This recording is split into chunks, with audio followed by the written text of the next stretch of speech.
Olá, nós chegamos à lição 13 do livro de Daniel, da lição da Escola Sabatina. Esse é o canal Classe de Professores. Quero lhe agradecer por ter nos acompanhado aqui durante todo esse trimestre. Nós estamos encerrando hoje com a lição 13, mas o estudo prossegue. Nós sempre temos o que aprender na Palavra de Deus. Mas sobre esta semana, o capítulo analisado, embora a lição seja 13, o capítulo é o 12, que é o último capítulo de Daniel.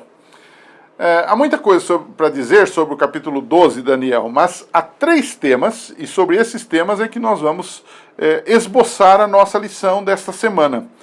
O primeiro tema é o papel e a natureza de Miguel. Aparece um personagem aí chamado Miguel, que por vezes é objeto de polêmica. Alguns dizem que ele é um anjo apenas, outros dizem que ele é o próprio Jesus. Quem será Miguel? Qual é a sua natureza? O segundo é um tema sobre a ressurreição. Daniel fala de que haveria uma ressurreição, de que muitos que estão no pó da terra, Daniel 12, eles ressuscitariam. Mas que ressurreição é esta? É a primeira ressurreição que ocorre na volta de Jesus? É a segunda ressurreição que ocorre depois da volta de Jesus, quando vão ressuscitar só os ímpios? Ou há alguma ressurreição especial antes destas duas? Essa é uma dúvida que surge. E o terceiro tópico é que este capítulo 12 encerra com 3 profecias de tempo. 1260 dias, ou um tempo, 2 tempos e metade de um tempo, que dá na mesma coisa, que dá 1260 anos dentro do sistema de interpretação, um dia por um ano, 1260 anos. E ele fala de 1290 anos, e ele fala também de 1335 anos. O que ele quer dizer com isso tudo? Então, são 3 tópicos. Vamos ao primeiro? O primeiro seria o papel e a identidade de Miguel. Em cada capítulo de Daniel, você vai perceber que ele fala de um rei terreno. É Nabucodonosor, é Ciro, é Belsazar e assim por diante. Mas, no capítulo 12, ele fala de um ser que vem em defesa de seu povo, contra todos esses reis.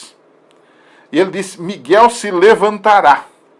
Levantar aqui significa 3 coisas. Primeiro, levantar para governar. Quando um rei se levantava para governar. Levantar para lutar, ou guerrear, não é? E levantar para julgar. Essa expressão pode significar as 3 coisas. Então, o Miguel era alguém que se levanta para guerrear pelo seu povo, para julgar o seu povo e para dirigir o seu povo, ou para governar o seu povo. O que nós temos aqui em Daniel 12, verso 1? Portanto, um contexto de juízo que deve se iniciar no tempo do fim. Miguel aqui, na verdade, amigos, não podemos escapar da realidade de que aqui nós estamos falando de um ser superior. E nós cremos que este ser é Jesus.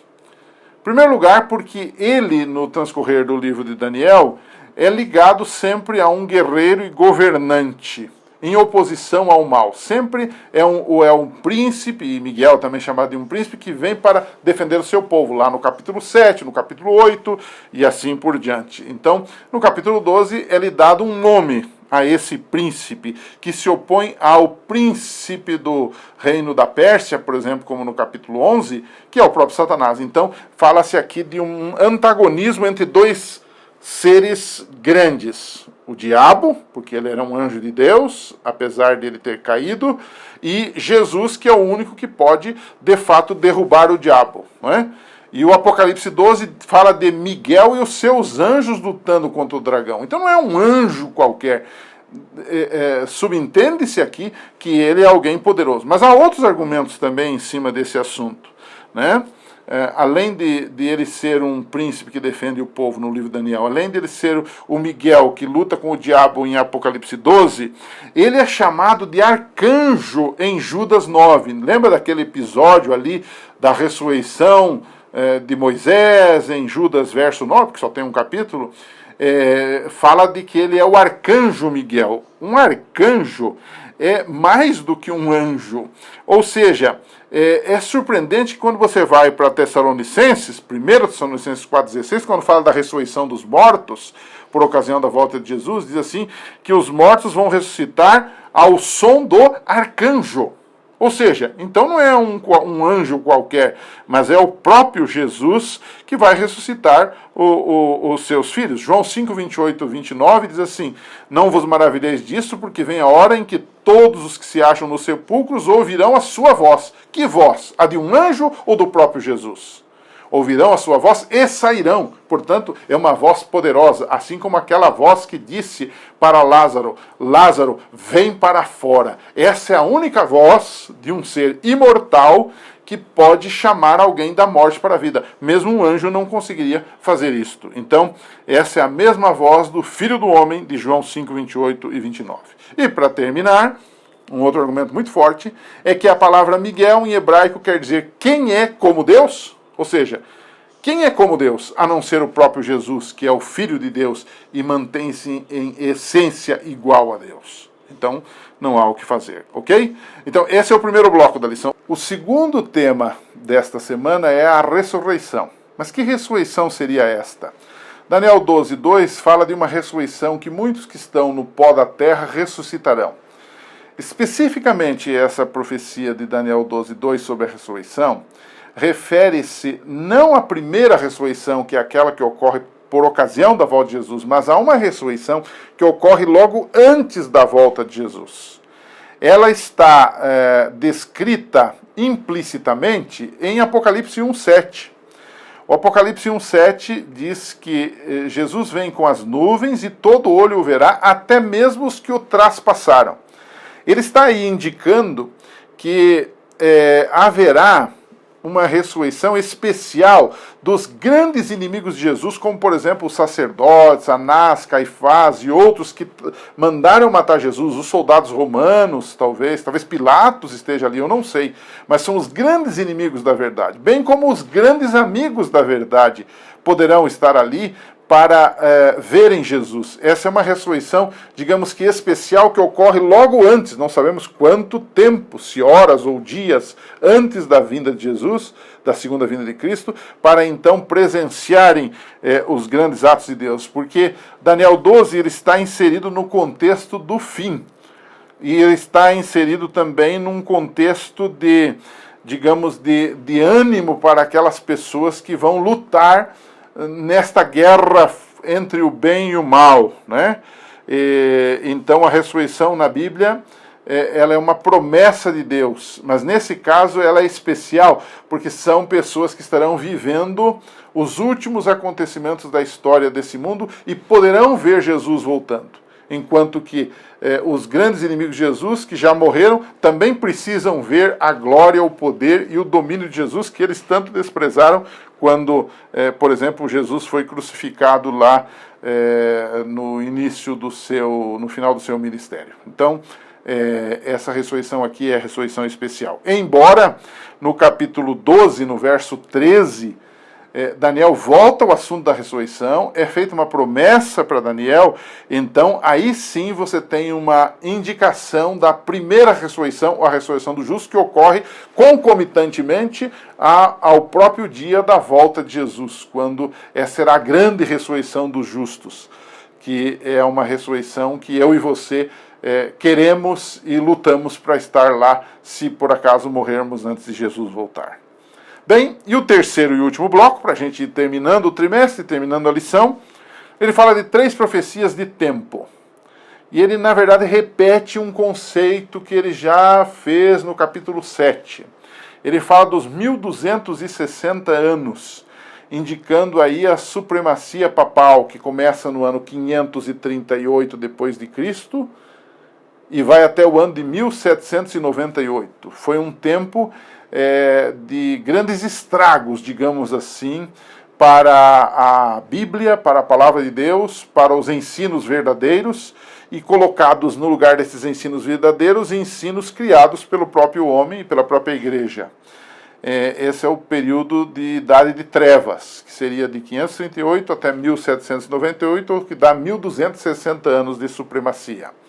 Bem, mas ele fala de um segundo tempo disso. Ele diz assim, mas também há 1290 dias. E esses 1290 dias, ele diz que são a partir da retirada do sacrifício diário, ou seja, quando o poder do chifre pequeno, de Daniel 7, de Daniel 8, Daniel 9, ele estaria usurpando o sacrifício de Cristo, usurpando o próprio plano da salvação, que é pela fé, é pela graça, colocando ali um plano de salvação pelas obras, pelas indulgências, pela intercessão dos santos ou dos sacerdotes e assim por diante. Então, o que tem a ver esses 1290 dias? É uma profecia, muitas vezes, de difícil interpretação, mas é o que tudo indica.